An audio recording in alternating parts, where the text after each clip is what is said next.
ইসলামী ব্যাংকের জন্মের পর থেকে ইসলামী ব্যাংকের ডিপোজিট ছিল অনলি 65। সেই ডিপোজিট আমরা 7-8 বছরে আমরা নিয়ে এসেছি এর ডাবলের উপরে। নিজেদের যতটুকু জ্ঞান আছে সবকিছু দিয়ে সর্বস্ব দিয়ে আমরা চেষ্টা করেছিলাম ব্যাংকটিকে উপরের দিকে নিয়ে যাওয়ার জন্য।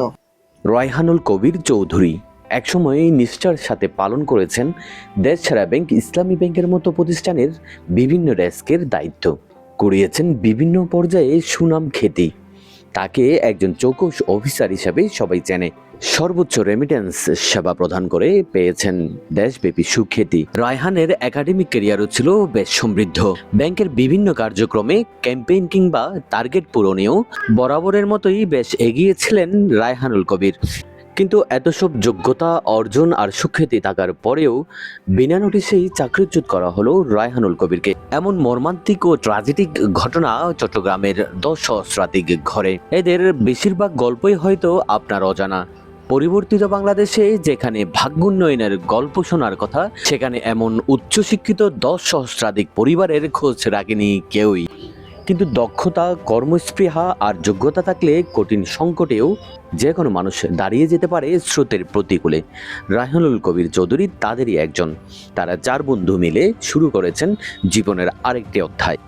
আমরা 4 জন মিলে আমাদের একটি স্বপ্নের প্রতিষ্ঠান গরম গরম লাইফ বেকারির উদ্যোগ নিয়েছিলাম। আজকে প্রায় আমাদের লাইফ বেকারি 3 মাস। আমরা 4 জনই আমাদের লাইফের প্রাইম টাইমটা দিয়ে এসেছি আসলে বাংলাদেশ পিএলসিতে।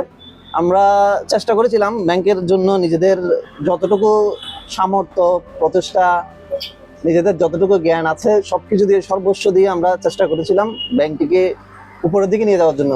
তারই একটি জ্বলন্ত উদাহরণ হচ্ছে, আমরা যখন ইসলামী ব্যাংকে 2017 সালে জয়েন করেছিলাম তখন তার ইসলামী ব্যাংকের ডিপোজিট ছিল অ্যাপ্রক্সিমেট 65,000 কোটি। বাট আমরা যখন যে সময় ইসলামী ব্যাংক থেকে চলে আসলাম বা আমাদেরকে ম্যানেজমেন্ট দ্বারা টার্মিনেট করা হলো, তখন ইসলামী ব্যাংকের ডিপোজিট 1,50,000 কোটি টাকা মেবি ক্রস করেছে। তো এটা আসলে 8 বছরে ইসলামী ব্যাংকের জন্মের পর থেকে ইসলামী ব্যাংকের ডিপোজিট ছিল অনলি 65। সেই ডিপোজিট আমরা 7-8 বছরে আমরা নিয়ে এসেছি এর ডাবলের উপরে, যেটা থেকে বোঝা যায় আমাদের যারা আমাদের লেভেলের এন্ট্রি লেভেলের বা আমাদের লেভেলে যারা ছিলেন তারা কতটুকু কষ্ট করে আজকের এই পর্যায়ে নিয়ে এসেছে ইসলামী ব্যাংকে। তো আমরা আসলে আমাদের মনে একটি ক্ষোভ, আমরা এত শ্রম দেওয়া সত্ত্বেও আমাদের শ্রমের কোনো মূল্য আমরা পাইনি, আমাদেরকে অবমূল্যায়ন করা হয়েছে। আমরা ইসলামী ব্যাংকের প্রত্যেকটা ক্ষেত্রে আপনি যদি কিছু প্যারামিটার আপনি ক্যালকুলেট করেন, যেমন ধরেন remittance, digital product, deposit, accounts, আপনি সব প্যারামিটারে আমরা হিউজ ব্যবধানে অন্যান্য ব্যাংক থেকে গিয়েছিলাম, যেটা আমাদের ব্যাংকিং উন্নতির যে গ্রাফ সেটা দেখা যায় ওখানেই। তো আমরা আসলে আমি বলে না, আমরা যারা 5,500 কর্মী যারা টার্মিনেট হয়েছি প্রত্যেকে চেষ্টা করেছে স্ব জায়গা থেকে সর্বোচ্চ এফোর্ট দেওয়ার জন্য, এবং আমি বিশ্বাস করি সর্বোচ্চ এফোর্ট দিয়েছেও, কিন্তু হয়তো তা ব্যাংকের মনোভূত হয়নি, ব্যাংক চাইনি আমরা কোনোভাবে ওইখানে থাকি। ব্যাংকের ম্যানেজমেন্ট, আমরা আসলে ব্যাংকের এগেনস্টে না, যে ব্যাংকের 5ই আগস্টের পর ব্যাংকের যে ম্যানেজমেন্ট এসেছে, উড়ে এসে ঝুড়ে বসার মতো যে ম্যানেজমেন্ট এসেছে তারাই এটা করেছে। আমরা ব্যাংকের এই যে অবৈধ ম্যানেজমেন্ট বলেন বা ব্যাংকের যে ম্যানেজমেন্টের কারণে এতগুলো মানুষ তাদের প্রাণপ্রিয় প্রতিষ্ঠান হারিয়ে আজ এই অবস্থায় এসে পৌঁছেছে, আমরা তাদের এগেনস্টে, আমরা ব্যাংকের এগেনস্টে। ইসলামী ব্যাংক আমাদের ব্যাংক, আমরা ওইখান থেকে রোজগার করে আমাদের ফ্যামিলিকে চালিয়েছি। ইসলামী ব্যাংকের প্রতি আমাদের কোনো ক্ষোভ নেই, কিন্তু ইসলামী ব্যাংকের যারা বর্তমানে 5ই আগস্টের পরে এসে বসেছে তাদের প্রতি আমাদের ক্ষোভ। তো আল্লাহর রহমতে আমি আসলে আজকে আমাদের লাইফ বেকারিতে আছি আমরা আজকে 3 মাস ইনশাল্লাহ।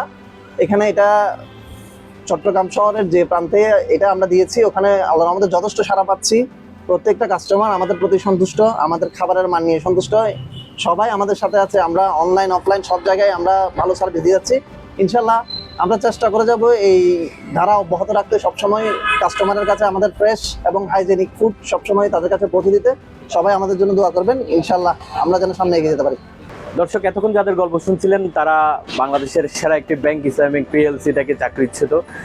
তাদের একটা চমৎকার উদ্যোগ দেখার জন্য আমি এসেছি 2 নম্বর গেট মেয়রগুলির ঠিক সামনের প্রধান সড়কে। তারা চমৎকার একটা উদ্যোগ নিয়েছে, এই উদ্যোগটার নাম দিয়েছে তারা গরম গরম লাইফ বেকারি। এবং এখানে তারা জীবনের যে পথনের যে অংশটা তারা বসে না থেকে তারা চমৎকার একটা উদ্যোগ গ্রহণ করেছে 4 বন্ধু মিলে। তারা একসময় ইসলামী ব্যাংক পিএলসির চমৎকার ক্যারিয়ার নিয়েছিল, জীবনের প্রাইম টাইমটা তারা ওখানেই কাটিয়ে এসেছে এবং তাদের ব্যাপারে সুনাম সব দিক দিয়ে যারাই ছিল সবাই জানতো তাদের ব্যাপারে। আসলে তারা বসে রাখতে পারতো বা অন্য চাকরির চেষ্টা করতে পারতো। তাদের ব্যাপারে যে হটকারের মূলক সিদ্ধান্ত তারা নিয়েছে, ম্যানেজমেন্ট নিয়েছে, তারা চিন্তা করেনি আসলে তাদের জীবনের একটা মধ্য হয়ে এসেছে, ছোট ছোট বাচ্চা আছে, পরিবার আছে, মা বাবা আছে, তাদের দিকে না থাকিয়ে তাদেরকে চাকরিচ্যুত করা হয়েছিল। তাদের যে জীবনের মূল্যবান সময়টা তাদের কাছে দিয়ে এসেছিল তার কোনো মূল্যায়ন তারা পায়নি। যারা চট্টগ্রামে আছেন আপনারা চাইলে অনলাইনে তাদেরকে অর্ডার করতে পারেন, ফুড পান্ডায় অর্ডার করতে পারেন বা পাঠাওতে অর্ডার করতে পারেন। আমরা এই সাধুবাদ জানাতে পারি যে কি তারা বসে না থেকে বা কারো করুণার পাত্র না হয়ে নিজেদের জীবনটাকে ঢেলে সাজানোর জন্য যে উদ্যোগটা গ্রহণ করেছে, আমরা সবাই তাদের জন্য দোয়া করবো, শুভকামনা জানাবো। এবং আপনারা চাইলে সবাই অনলাইনে তাদের এই যে লাইফ বেকারির অভিনব একটি উদ্যোগ তারা নিয়েছে সেটিকে সমর্থন করতে পারেন। এবং ইনস্ট্যান্ট তৈরি করে যে বেকারি আইটেমগুলো তৈরি করছে তারা, সেটি আপনি ঘরে বসেই অর্ডার করতে পারেন।